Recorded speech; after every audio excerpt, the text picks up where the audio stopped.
Feel like Ottawa's got its boot on Alberta's neck? Well, it's time to push back. Join us for Rebel News Live, Saturday, June 14th at the Red Deer Curling Center. Spend the day with Ezra Levant, me, Sheila Gunn-Reid, and a powerhouse lineup of freedom fighters, political thinkers, and grassroots leaders. We're talking energy, free speech, and especially independence, and how the West can finally stop getting screwed. This isn't just a conference, it's a rallying cry. Tickets are going fast. Get yours now at donegetingscrewed.com. Stand up, speak out, be there.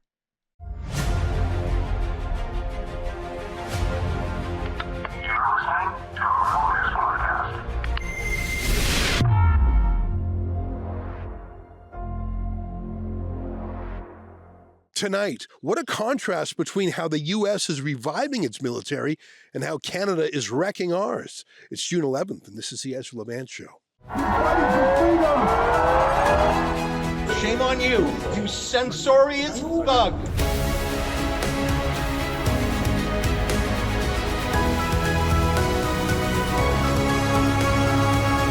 Well, hi, everybody. As you can see, I am out in the wilds of Ontario. I'm not very far away in Ireland or some faraway place like that. I'm in the heartland of Canada's biggest province because I am talking with the Amish.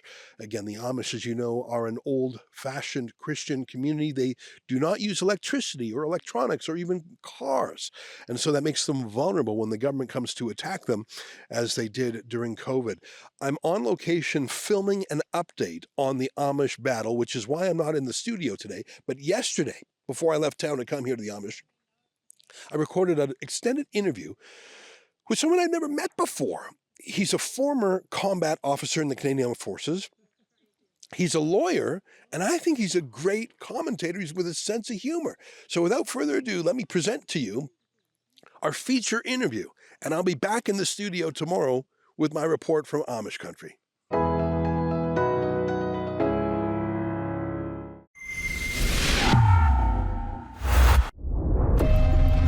No more distractions. No more electric tanks, no more gender confusion, no more climate change worship. We are laser focused on our mission of warfighting. We will measure our success not only by the battles we win, but also by the wars we end, and perhaps most importantly, the wars we never get into. It's called peace through strength. You look into the eyes of these young Americans who are giving up the best years of their life in a uniform to serve their nation. They are incredible. Through our power and might, we will lead the world to peace. Our friends will respect us, our enemies will fear us, and the whole world will admire the unrivaled greatness of the United States military.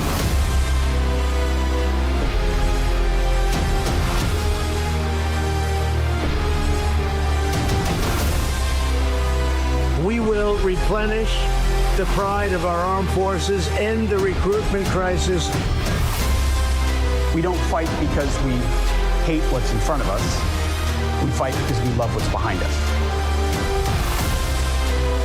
God bless you. God bless our armed forces. God bless our men and women serving overseas. And God bless the United States of America. Well, I suppose most military ads are somewhat inspirational, but you can see this was getting away from those collateral missions of gender equity and pronouns and getting back to the basic business of lethality. Compare that new tone. And by the way, I hear that recruitment in the U.S. military is dramatically up. Well, let me show you a video I stumbled across. The algorithm sent it my way. I saw this on TikTok. Here is a former combat officer in the Canadian Armed Forces who is a lawyer as well. And he talks about something I didn't know was going on in the Canadian Armed Forces called Flip-Flop Fridays. Here, take a look. We'll watch for a minute. Here's a way to know your military is in a crisis. It's when they have something called Flip-Flop Fridays. So the general of the Canadian Armed Forces determined that it was somewhat triggering to have to wear combat uniforms 5 days a week. So they started casual Fridays. Not of the civilians, but of the serving apparent war fighters now have casual Fridays but what is now being called in Ottawa flip-flop Fridays. So what I want to suggest is some other days for the military to reduce the triggering element that warriors can get by having to wear combat uniforms. I think we should have Misgender Me Mondays, which means you should have 4 name tags on your combat uniform. And if somebody misgenders you, you should immediately lose your shit and start yelling at people. And then maybe trigger Tuesdays. Maybe Tuesdays, you should just go through the military and just look for a reason to be triggered and then write that and tell your boss about it. There's obviously Woke Wednesdays. Maybe on Woke Wednesdays, everybody should dye their hair or get a couple extra piercings. What I'm saying is when the Canadian Armed Forces doesn't allow the use of warrior and has flip-flop Fridays and is wondering why we can't recruit new people to the military, they might want to take a look south of the border. Because whether or not you want to feel morally superior to Trump or the US, the reality is that their military's recruiting has gone through the roof. Their retention has improved dramatically. Why? Because they're focusing on lethality and a warrior culture. That's what attracts people to your military. They know their target audience. The Canadian Armed Forces have become a social policy tool to try to influence how people see the world rather than focusing on defending this nation to protect our citizens from enemies of the state. Well, there he is, Philip Miller. I thought some of the things he was talking about there were jokes, but they are not jokes. And we know that they wouldn't be jokes because this is the Canadian Armed Forces that installed tampon dispensers in men's washrooms across military bases in this country. Joining us now via Skype is that rogue lawyer, as he calls himself, Philip Miller. Philip, thanks very much for taking the time to be with us. How are you, Ezra? I thought that was great. I thought it was very funny. And at first I thought you were kidding. I didn't know your background. And so I think, well, who's this guy talking about, casual Fridays in the military? And not for the civilian staff, for the actual soldiers. Tell me more about that. Let me just confirm, is that a real thing? Do our military, like actual combat troops, have casual Fridays in the Canadian Armed Forces? I don't want to disclose my sources, but I was called by somebody who went up to Ottawa Senior, and he was a combat guy, and he was losing his crap because people were walking around in shorts, and he was asking about it. And they said that they instituted a policy for soldiers, sailors, and air staff to have a casual Friday. And, he saw somebody with flip-flops. He called me and goes, I can't talk about it. Can you do a video? So I did a video on it. I also did a video about going up to my old base in Petawawa and seeing what used to be a hardcore base of trigger pullers look like something out of the Star Wars Cantana. So I've kind of taken it quite personally that, social policy is trumping lethality right now. The trigger Tuesdays, the Misgender Me Mondays, that's all me, just doing a little license there. But I thought it certainly caught with a bunch of people. Now, who is behind this? Is this from within the military? Is this a direction from the government? Because I've got to think that, I suppose it's like the police forces. The brass know that to get ahead, you've got to be woke. But at the end of the day, it's a killing business. Or as Trump alluded to in his ad, hopefully you're strong enough to deter violence. Who's behind this? It's the cadre from the Liberal government. And, I've never been that political, but I've just seen what it's done to the military. There is a Liberal government that came from Trudeau to push social policy onto the department they considered the most toxic, masculine department. And so it's a beautiful target for them to show how powerful they are by essentially attacking toxic masculinity and all of the things that are characteristic of a fighting force that can get the job done. It's not to say there's not room for diversity in the military, but I almost get the sense they're laughing at how ridiculous they're making the military in terms of just nonstop virtue signaling, rainbow flags, tampons everywhere, and nonsensical things that just make warfighters want to run away from this organization. And then they can't figure out why recruiting isn't up. It's because Starbucks baristas don't want to go live in a trench or go into a jungle or jump out of a plane. Like there's a cognitive dissonance that is affecting Canada to the detriment of our national security. I think you're onto something there. I think of other masculine institutions where masculine traits were deliberately attacked. I think of the NFL. I think of NASCAR, I think of Bud Light, how they were hockey. Yeah, colonized. And emasculated from within, which was very disoriented to guys who just like to watch some football or like to watch some hockey. And I mean, I don't know how those are working out commercially for those sports franchises. In a way, I don't care what they do, but the military is something that, you know, we actually need it. We rely on it. And those traits that are considered too masculine, that's precisely what we need in our military, because the other guys' militaries are testosterone driven. It's based on strength and strategy, not, you know, feelings and, you know, consensus building. Tell me about the new boss of the military. What's her name? General Jenny Kerrigan, French-Canadian lady. But the interesting thing is she ran a department, moved through the ranks very quickly, but ran a department called the Office of Protocol and Professional Standards, which seems somewhat Stalinistic, and it was created under Trudeau to kind of police, I think, thought and behavior in the military, because they became very concerned with not wanting scandals. What's factually true is when they kind of destroyed the careers of 4 or 5 of our top generals based on allegations alone, she was well below them, but she was also in this department that was in charge of reporting on people, almost like a Politburo. And as each of them got canceled and moved away, she moved up the ranks and became the chief of defense staff. And, you know, interestingly enough, something that I'm sensitive to is it costs about $30 million in 3 decades to make a general. And if you wanted to destabilize Canada and you were one of our adversaries, all you had to do was have somebody make an allegation against a general, and they were fired and removed from the Canadian Armed Forces structure permanently.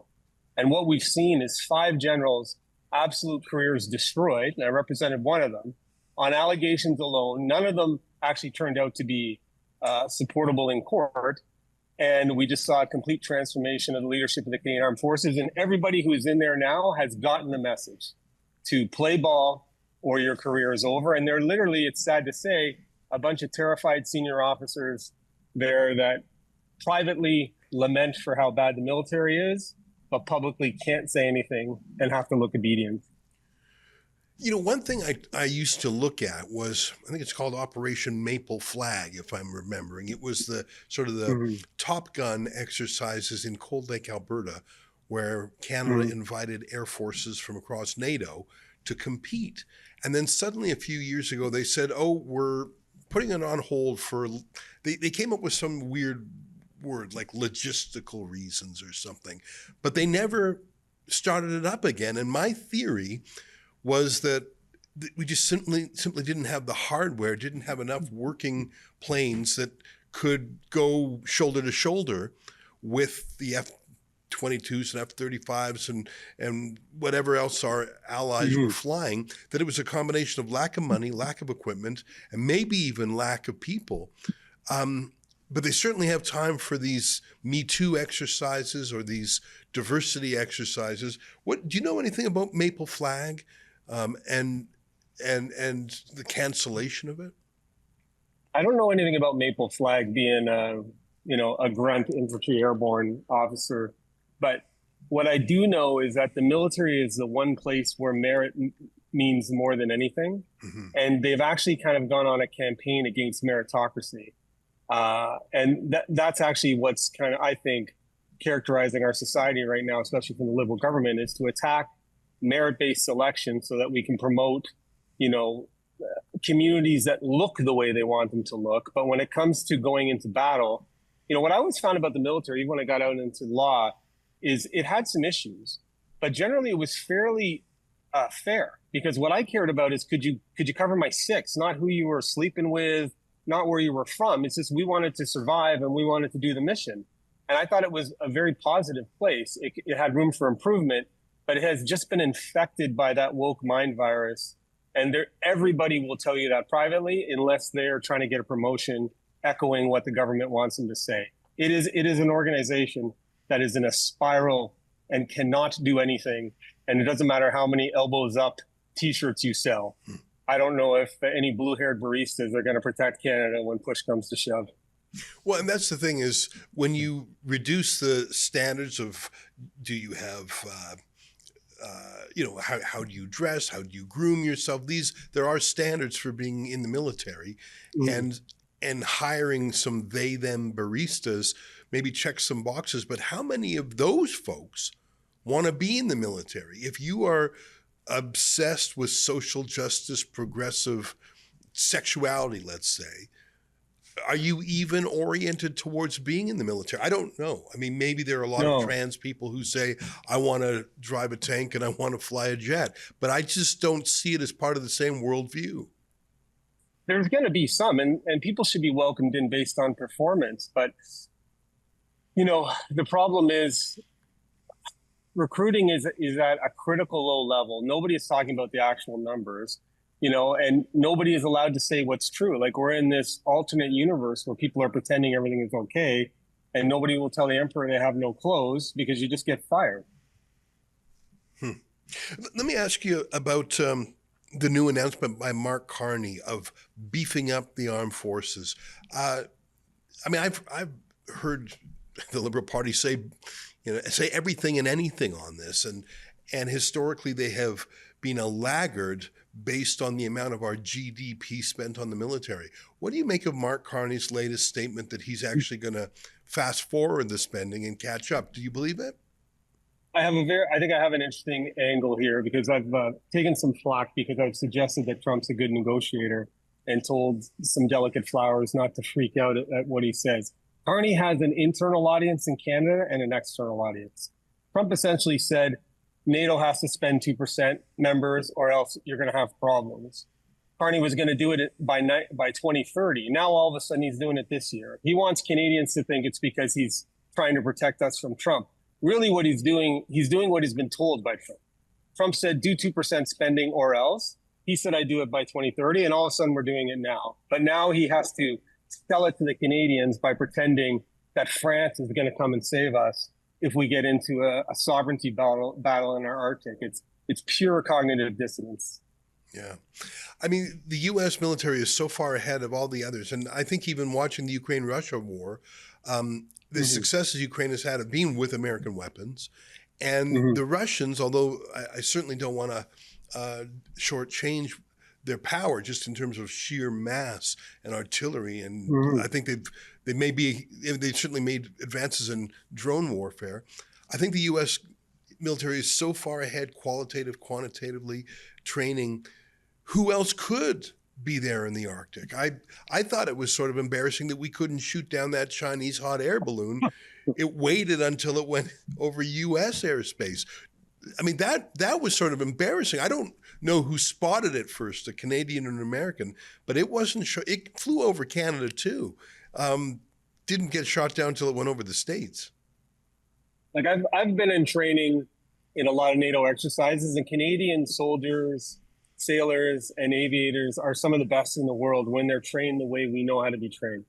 And during Afghanistan, universally respected and loved. But at present moment, when a military loses the ability to produce, vigorous, dynamic, brave leaders, like you can't operate in a war zone. And right now, our leaders are just terrified of doing anything that looks like it's aggression, which runs counter to everything about the military. We have to promote people who are ready to close with and destroy the enemy, take a bullet for their brothers and sisters, and get the job done. And what we have now is a completely dysfunctional force that's just like people in some of the lawsuits I've been doing, I've seen how close the Liberal government is through the assistant deputy ministers in affecting the operational decisions of the Canadian Armed Forces. People have no idea how much the political people are pulling the levers of power of the CAF. It's supposed to be separate, but when it comes to training and political agendas, they're absolutely hamstrung by the Liberal government. And we need somebody to come in and reinvigorate the military, much like what is happening in the States, but they're not learning from that. Are there Canadians, young men in Canada, who are choosing to go to the States to join the American Army, which I understand is you can do, because they're excited by the new focus in the U.S. They know they're going to get the best training, the best equipment, and possibly more dough. Have you heard of that? Have you seen that? Just like sometimes police defund the police jurisdiction and go somewhere where they're better paid and better loved. Is that happening with soldiers?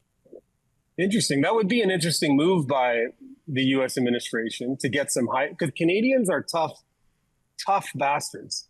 Like, they are really great soldiers, especially the rural ones who grow up, you know what I mean, in rural Canada, learning how to work outdoors, learning how to deal with environmental toughness. So that would be, I know First Nations people can go and join the Marines. A lot of them do. I haven't heard many from the Canadian military, but I imagine, some of the amazing soldiers that were kicked out because of the vaccine mandate, may be exploring that. And I was really disappointed. I love that the U.S. administration brought people back in who were kicked out. We lost some of our best trained and most experienced warriors to that vaccine mandate, because guys and girls who had COVID and didn't want to get the vaccine were kicked out illegally, it turns out, and nobody seems to care. Right. When you're talking about Indigenous, I understand a lot of Mohawks from Ontario and Quebec. There's a real tradition, almost one generation to the next, of going to join the Marine Corps. And that's exactly what I was thinking of. In that case, it's sort of a family tradition almost. And I was wondering if that was spreading.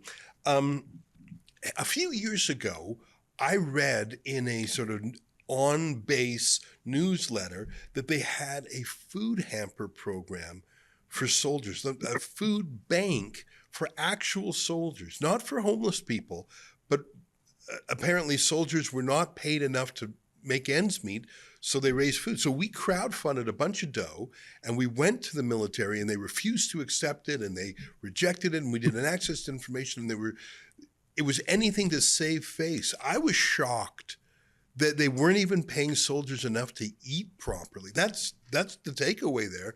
Is that a problem still? Are soldiers actually that poorly paid in 2025? I don't know what they're actually paid in 2025. I know that, when I took my son up to Petawawa, I showed him the house I bought when I was 26, and he's 23, and he goes, "Dad, nobody I know in their 20s think they could ever buy a house again." Yeah. So I don't know. I think the Canadian military is one of the better paid militaries. Obviously, it's not perfect. But when I see it in comparison to other armies, I don't think it's the benefits that's the issue. I think it's the culture that makes people want to stay and join and serve their country. Yeah. Well, I think you're right. I think in the States, it's always been like it's permeated society. You go to a amusement park, you go on an airplane, and they always recognize people serving. If you're in uniform, you get to line up first. Like it's really trickled into all parts of society. There's a standard phrase, "Thank you for your service." That it's sort of the whole set of manners and social encouragement for people who serve. It almost, it's like a secular, I'm not going to say religion, but it's a universal belief that if you've put on a uniform and served, you are a morally upstanding person that everyone else owes a debt to. That's not here in Canada. I've never seen a business say, people in uniform get 5% off, or people in uniform line up first for anything. And I don't know how you turn that switch on. I think that's something that's built up over generations. I don't know if Canada ever had that. We probably did coming out of the Second World War. What I loved about Canada, in a way, is the guys and girls who are like the real deal war fighters. They don't want to be recognized at hockey games. They don't want to be accoutrements for kind of people to casually recognize.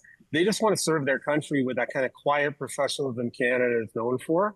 But they're not going to serve if they're going into an organization that's a corporate woke organization. Like, they want to be put through challenge. They want to feel proud. Like, the beauty of Canada, we get way less medals than Americans.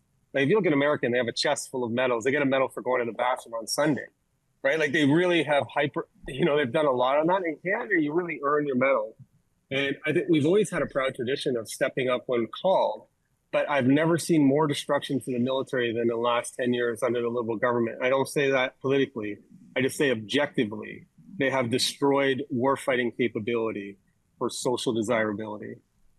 I want to ask you one last question. You've been very generous with your time. Thank you for that. And just for our viewers, we're catching you right after court because you are a practicing lawyer as well as a former combat officer.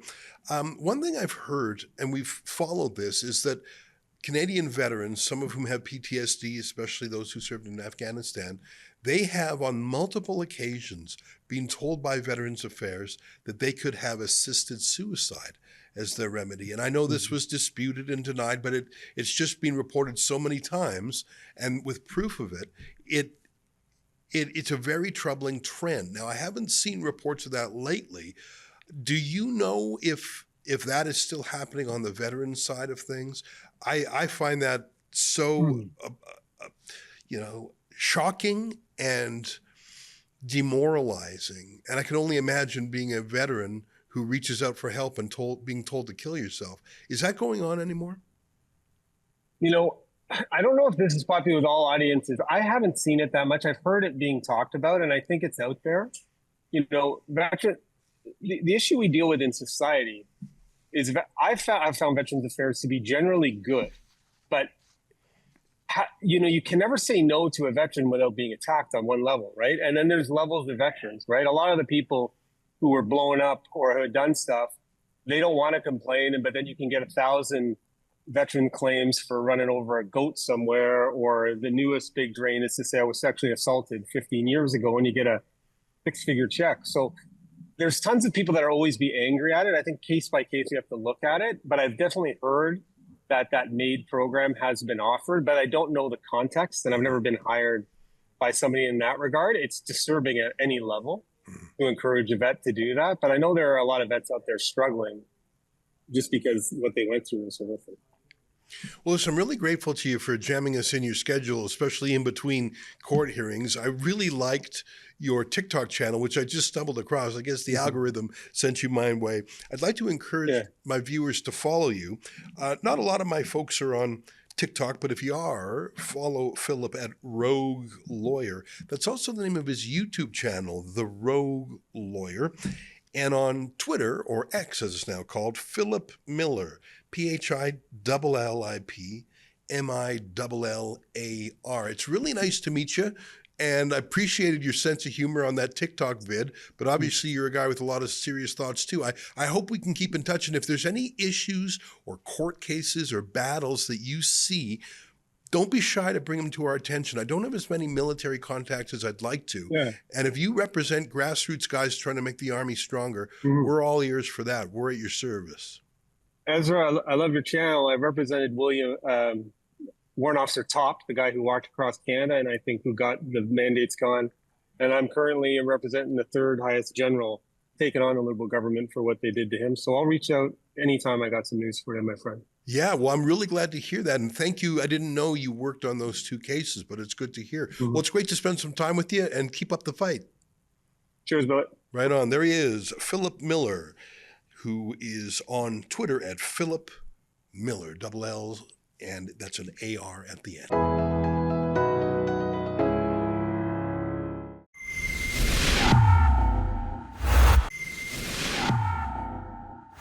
It's crony contracting, zero oversight, fake competition, and the cherry on top, the chef's kiss. The CBC reported on it like it was someone else's scandal. Spoiler alert, it was a CBC scandal too. Mr. Firth said today that he was completely unaware of connections between Vaughan Brennan and senior Liberal staffer Jeremy Broadhurst. Completely unaware of connections to senior Liberals. But Mr. Firth received a text on February 1st, 2021 that was subsequently reported in the Globe and Mail that specifically described the involvement of the Deputy Prime Minister's office where Broadhurst was Chief of Staff. Does Mr. Firth want to correct his earlier response? Mr. Firth. Mr. Speaker, I have no knowledge. I cannot remember sending that text message. Let's talk about GC Strategies, owned by Christian Firth and Darren Anthony, a firm you've probably heard of if you've been following the ArriveCan fiasco. That's the infamous pandemic surveillance app that wrongfully sent 10,000 people to quarantine under threats of $5,000 in fines. The report identifies that there were 10,000 Canadians falsely, inappropriately sent into quarantine by one out of the 177 versions of the app. What is the total number of people who were sent into quarantine by this app who shouldn't have been? Thank you. 10,200 were given a false notification that they should have been quarantined when they weren't actually needed to be quarantined.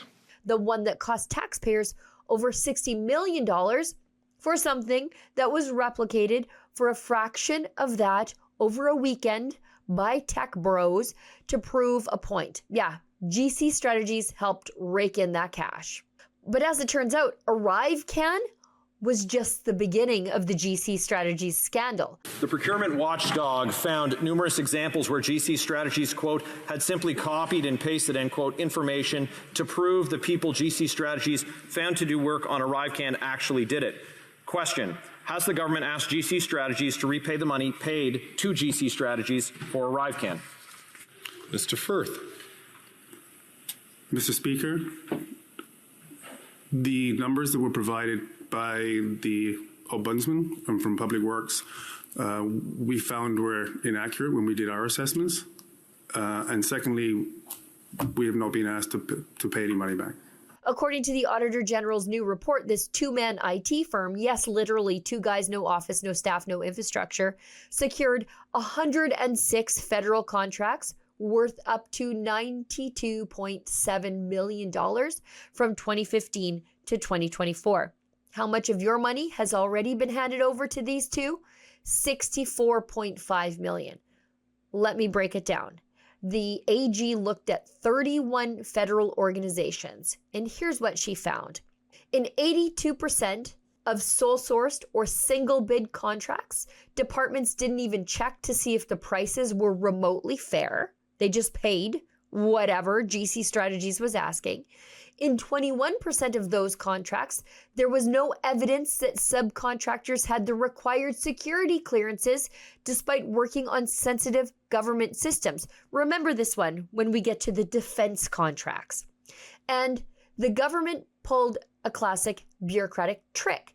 It split the contracts for the same project into low-value chunks, under $25,000, to dodge procurement rules.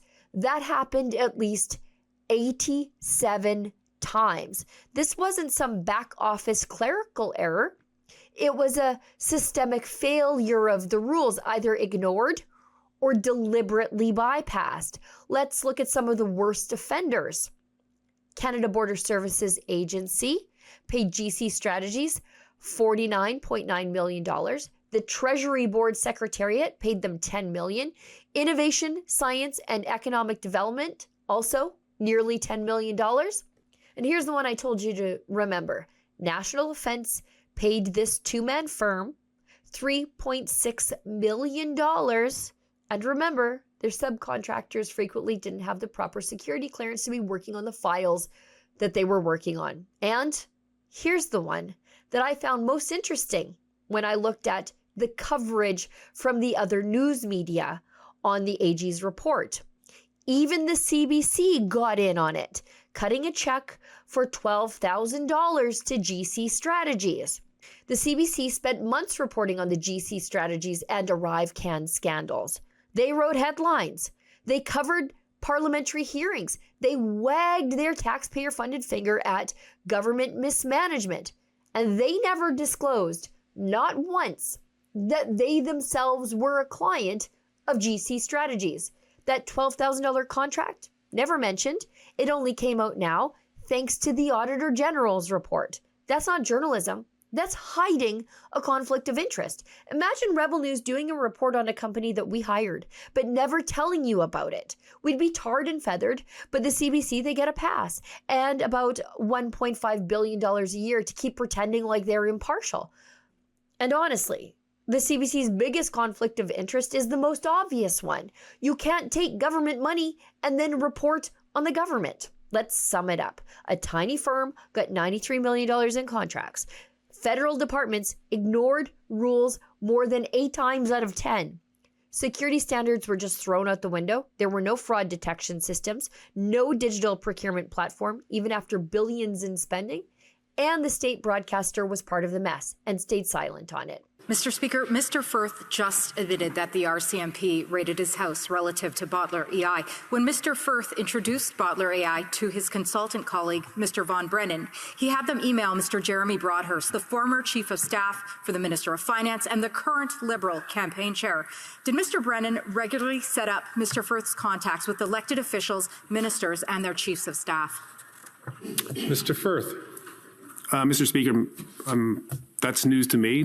I've never engaged Vaughan Brennan to get any meetings with senior government officials. This is what government accountability looks like under Prime Minister Mark Carney. Unchecked spending, zero transparency, and media protection from the state-run press. And those involved still sitting in his cabinet or working in his bureaucracy. For Rebel News, I'm Sheila Gunn Reid.